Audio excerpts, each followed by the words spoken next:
Dwight Drummond, tonight a Ford government task force is proposing sweeping changes to how housing developments get approved. Our priorities as a society should be to house as many people as possible.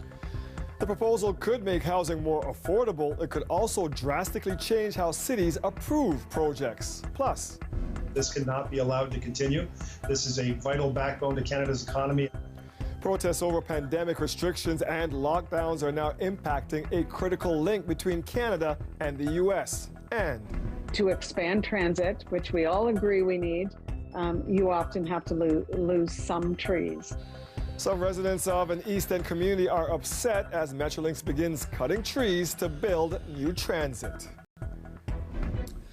A task force appointed by the Ford government is proposing sweeping changes aimed at making housing more affordable. Its proposals would dramatically boost the supply of new homes in Ontario. They would also shake up the way housing developments get approved. Our Queen's Park reporter Mike Crawley has the story. Bilal Akhtar is with a group called More Neighbours Toronto. They describe themselves as pro-housing, or YIMBY, for yes in my backyard. It's the opposite of NIMBY, which would be not in my backyard. He's been eagerly waiting for the province's housing task force to report. He likes its proposals for getting more homes built more quickly. You are looking at less red tape. You are looking at faster time to approval for some projects. The task force says Ontario should double the current pace of home construction and get 1.5 million homes built in the next decade, in part by boosting density in single-family neighborhoods. That is going to unlock a lot of land for higher intensity uses in Toronto and elsewhere in Ontario.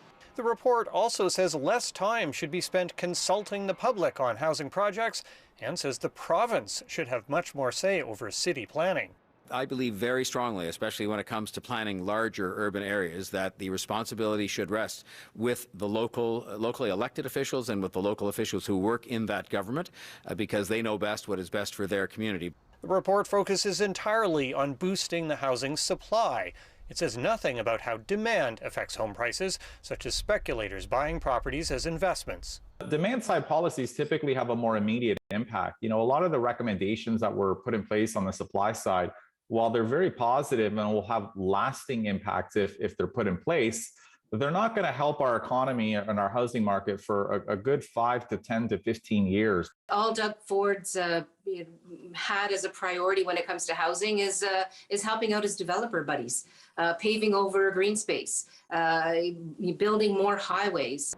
The minister responsible for housing was not available for an interview, but one of his senior officials says the government will act on the report with legislation before the June election. Mike Crawley, CBC News, Toronto. CBC News confirming that the provincial government is thinking about doing away with vehicle license renewal fees. A senior government source says doing away with the renewal fee is an option that's on the table. A spokesperson for the transportation minister would only say the province is considering different options to cut costs for Ontarians. The current license renewal fee is $120 a year for passenger vehicles. That fee adds about $1 billion annually to government coffers. Auto police say they've made 23 arrests and issued more than 1,300 tickets since the start of this protest in the city's downtown core. We've seized fuel and cut off material, financial, and logistical support to the occupation. Yesterday, we had an attack on our hardworking officers. While attempting to seize fuel from demonstrators, multiple officers were swarmed by these same demonstrators. We've initiated a criminal investigation into this matter. Police say some vehicles have been seized and towed, and many heavy vehicles in the downtown core have been immobilized. Another concern, they say, is that 25% of the 418 trucks camped in Ottawa have children living in them. There's growing frustration on a bridge that links Canada and the U.S. People protesting pandemic restrictions and lockdowns have clogged up traffic moving between Windsor and Detroit. But the disruption aimed at the federal government is also hurting Canadians whose livelihood is tied to the vital trade artery. Chris Ensing has more.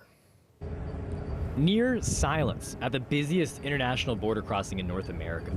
Thousands of trucks cross every day, now unable to enter Canada. A lone lane available to enter the United States at a crossing responsible for about $300 million in trade. About 100 protesters have taken control, blocking the border with personal vehicles, saying they want mandates started by the pandemic to end. Well, I'm here to support the truckers and all the people that have been locked up in Canada. I feel that people have a right to choose if they want to be vaccinated. And it's time to open things up. We're not asking anybody, if you feel comfortable with masks, you feel safe staying at home, we're not asking you to stop what you're doing. Just stop forcing it on us. This closed bridge costing millions in delayed trade, with one expert questioning if protesters have considered the consequences of their actions. If the blockage of the bridge leads to a truck factory in Michigan not being able to get critical goods from Canada, and temporarily stops that and temporarily lays people off on the Ontario side, if you're one of these protesters and you expect those hundreds or thousands of people who can't go to work that day to show up and support you, you're dreaming in Technicolor. The owner of this private crossing calling for prompt action to put this to an end, echoed by Windsor's mayor, who's asking for help. We don't want anyone to get hurt. We're trying to work on de-escalation strategies. We're trying to be sensible and fair and reasonable in our approach here, but that has limits. And this is the busiest border crossing between the United States and Canada. We cannot maintain the closure for very long. This will require a federal intervention, a provincial intervention, and municipal support as well. As for a federal intervention, I really want to repeat my call. These protesters need to go home, engage their own elected representative, and advocate for the policies they care for. Chris Hensing, CBC News, Windsor, Ontario. The TDSB is investigating recent anti-Semitic incidents at a Toronto school. They said they didn't know what it meant, right? It was a symbol to them. This is a symbol that they see on TV. This is a symbol they've seen unfurled at flags at demonstrations. It's a symbol they see online. And it becomes normalized, and they don't know what it really means, and what it really means is a symbol of hate. The board says last week students made a swastika at Charles H. Best Elementary and Middle School in the Dufferin and Finch area. They also performed a Nazi salute in front of a Jewish classmate. The board says it is working with the students to address the matter. The Ontario government taking steps today to combat professional misconduct by educators in schools. Ontario is becoming the first Canadian jurisdiction to publicly disclose and make parents aware of educators who have been involved in sexual abuse and other similar serious criminal proceedings. Minister Lecce made the announcement as part of a string of changes, including a lifetime teaching ban against any educator convicted of sexual abuse against a child. He also announced that all certified educators must now complete a mandatory sexual abuse prevention program. Metrolinx has begun to cut down trees in a ravine in the upper beaches. It's part of a transit expansion project that's moving ahead despite an outcry from some local residents and concern from City Hall. Chris Glover has the details. This week, heavy machinery broke the normal quiet in Smalls Creek Ravine near Gerrard and Coxwell. Metrolinx is removing trees as part of the Lakeshore East Rail Corridor expansion. Yesterday morning, it was like bulldoze all the way through, and all you could hear was trees crashing. Elisa Metcalf has lived nearby for nearly 30 years. Her community action group is concerned clear-cutting half the old-growth forest will take the biodiversity along with it. It's not that we wanted to stop this. That was not the plan. The plan was to approach this neighborhood, this project, in a more thoughtful, serious way that actually looked at the ecological, environmental, social ramifications for this space. Metrolinx says the project has been delayed for nearly a year to allow for consultation. The footprint is now smaller, and the Transit Authority has committed to replanting every tree it removes. To expand transit, which we all agree we need, you often have to lose some trees. But it's our job to minimize them as much as possible, and we 100% believe we have minimized as much as possible. Metrolinx says it's committed to creating a plan for restoring the ravine, but local councillor Brad Bradford says that plan should have been finalized prior to the tree removal. I don't feel like we're pulling the rug out from Metrolinx. We've been very clear the whole time. We want to see a restoration plan. City Council passed a motion last week calling on Metrolinx to create plans to protect that ecosystem. You see this really unique, beautiful natural space in the middle of Toronto being destroyed when it doesn't have to be that that way. Metcalf is committed to making noise about it, but fears her group is being drowned out by chainsaws already in full swing. Chris Glover, CBC News, Toronto.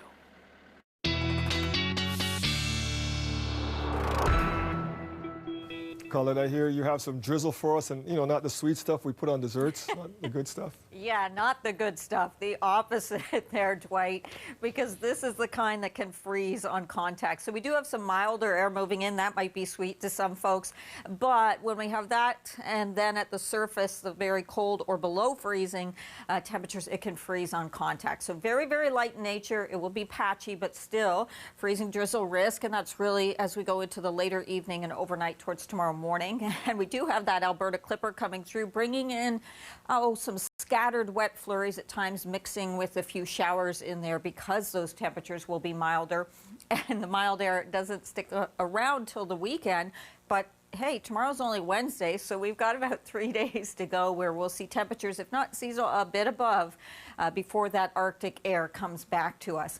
So the current temperatures, this is how they stand right now. And we do have enough of a wind to give us a wind chill -10 in terms of how it's feeling right now at Pearson. Earlier today, at times, there was some sunshine in there. If you could get out of the wind, it actually was quite pleasant. There's some of that flurry activity. We saw kind of bursts of it through the day. And although we're seeing those clouds sort of eroding through here, with this next system coming and some moisture in the air, that's where the precipitation is so light that we call it drizzle, but we have to get a little bit worried about that. It's not picked up very well because it's so light in nature on our radar returns, and also the models don't tend to pick it up that well. But look for this and some poor road conditions, and you can see it's quite a large area which has that chance. But again, it will be very patchy in nature. Then that clipper, as it comes through, well, what we're looking at is some wet conditions early in the day in southwestern Ontario, mid-morning, and then into the afternoon. We'll see a band kind of come through the GTA, and then we'll get into some scattered wet flurries into the later afternoon and evening hours, and even we'll have the risk for some flurries into Thursday as well behind the system. We're just talking about something that's going to melt on contact for the city. A little bit further north, a few centimeters certainly possible. Winds will pick up very close to the lakeshore tomorrow, so breezy from the southwest. It's that direction that certainly helps us to bring that temperature up. After tonight's lows, 3 degrees, that high for tomorrow, and a couple of those mild days in there for you, Dwight. Staying positive for a little bit. Thank you, Colette. You're welcome. Racism on the job, fear of backlash for speaking out, feelings of depression. Those are just some of the experiences of black nurses in Ontario, according to a new report released today. Nali Kalada has more on that report and the calls for action. Really dehumanizes you as a person. From microaggressions, racist taunts to systemic barriers, it's the reality for many of the province's black nurses. Today, laid bare in a Registered Nurses Association of Ontario report on systemic anti-black racism and discrimination in nursing. I went to say, I hope you're well, you're better, you feel better, and I'll see you tomorrow. Nurse so-and-so is replacing me, and I'm going home now. Is there anything else I can do for you before I leave? Oh my goodness. The lady told me, I hope that it's not a black one. A survey of 205 Black Ontario nurses and nursing students found 88% said they had experienced discrimination or racism in the field, with 63% reporting their mental health was moderate to severely affected by dealing with racism. And our survey findings revealed the unjust story of Black nurses in Ontario and how they are significantly and negatively affected by systemic racism within the nursing profession. Steps to help solve the issues are laid out, including mandatory anti-racism education and training for all nurses, and having more Black nurses on committees and boards. I've attended 3 Canadian universities in 3 different provinces, and I've never had one Black professor. The Registered Nurses Association of Ontario says it's time to take action. And now that it's coming out, you bet we are going to have formal discussions, formal conversations with the organizations that lead the schools of nursing, with Ontario Hospital Association, with the long-term care associations, all of them. In a statement to CBC, the College of Nurses of Ontario says it welcomes the release of this report and are looking forward to reviewing it in the coming days. Natalie Collada, CBC News, Toronto. People with disabilities care about style and fashion, but you wouldn't think so when you look at what's on offer to them. Many differently abled people feel that most fashion isn't really made with them in mind. It gave one woman an idea to create a makeover show specifically for them. Talia Ricci has more on Fashion This. I'm Ardra Shepard.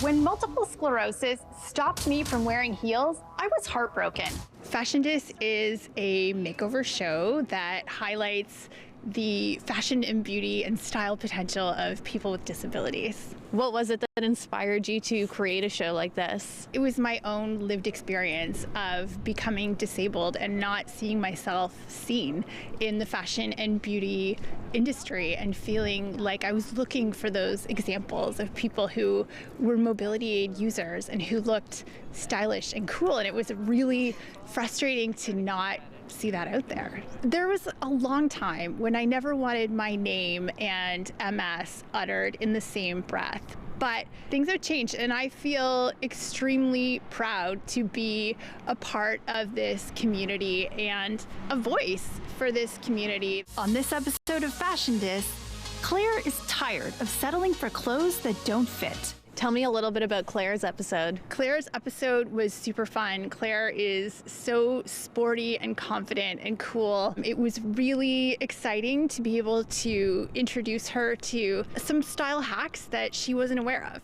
So I'm gonna show you these black high tops that I just love. When you zip them open, they completely expose the inside of the shoe. The footwear that I was given through the show has opened up kind of my world to a wide variety of shoes that I can wear now over my leg braces. If more brands picked up on this idea of clothes for everybody, then I think that it would just make the fashion industry that much more of a welcoming place for people with disabilities. It was one of the coolest things that I experienced. It felt like a part of our world is now going to get put out there. You look like $1 million.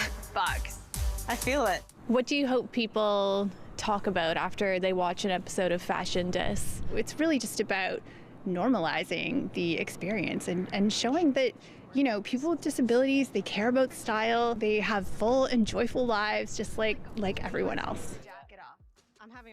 Yes, they do. Fashion Dis debuts this Wednesday at 8 p.m.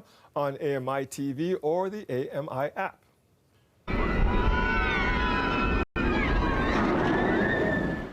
Another sign today of activities returning this spring. Canada's Wonderland says its roller coasters will start thrilling riders again on April 30th. The amusement park says it is also beginning a big hiring campaign and is looking to fill 4,000 positions at the park. Now, I'm not a big roller coaster guy, but I'm looking for some fun this summer as things open back up there, Colin. Yeah, you and I both there, Dwight, but also not so much into the roller coasters, at least not anymore. Here's what we're looking at. A bit of a roller coaster, I guess you could say, with our weather in terms of we're seeing a lot of variability. But tonight, through the overnight hours, if you do need to be on the roads, it will be patchy in nature, but sometimes that makes it trickier because it kind of sneaks up on you. So some freezing drizzle, making for some poor road conditions, thus the advisory that has been issued. Still have the cold air at the surface, so even though we'll see it kind of melting because of some milder air aloft, it then comes in and freezes on contact. Tonight, -7, tomorrow afternoon, 3, and that's with some wet flurries mixing with some showery activity. So again, it won't be all day. It's scattered in nature, but the roads may be a little bit slower at times. Who needs a real roller coaster when we've got your weather chart? There it is. Up and down. And it's free. That's it. Thank you, Colette. You're welcome. That's our show for tonight. Thank you for joining us. We'll see you back here tomorrow at 6. You can tune in for more Olympic coverage starting at 7.